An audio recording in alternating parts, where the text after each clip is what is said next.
We're basically living longer, and we're living healthier, and we're smarter than we were because we're much more, our nutritional levels are higher than they were because we're not starving, especially the people at the bottom end. And, we're educating people all over the world. The Chinese graduate more engineers every year than the U.S. have engineers.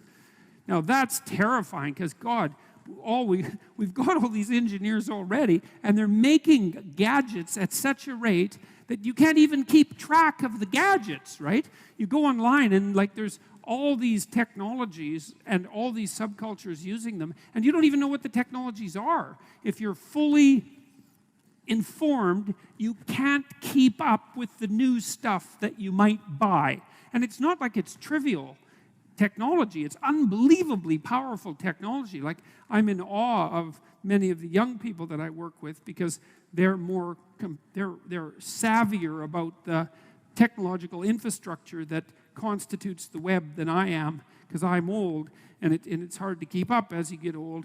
And they come up with tools to make difficult things very simple, very rapidly. And there's just subcultures everywhere that are doing this at an unbelievably rapid rate. And you go to somewhere like Silicon Valley, and I've spent a lot of time in Silicon Valley, and it has its problems, but Jesus, there's an unbelievable collection of smart people there, and they're working on things like mad, and it's working. You see someone like Elon Musk. I mean, what the hell do you make of someone like that?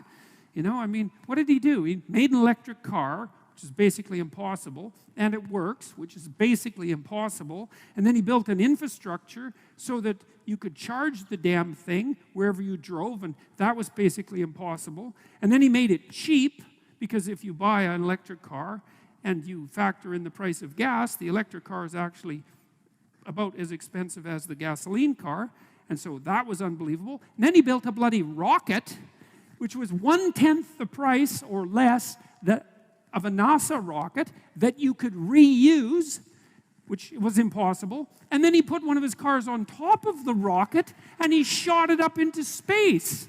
And then this happened, right? This all happened, and he's still alive. And and then he went and blew it all by smoking pot on Joe Rogan, because, well, it's so funny,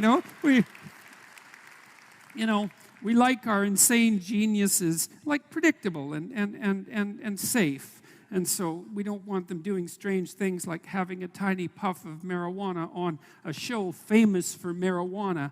So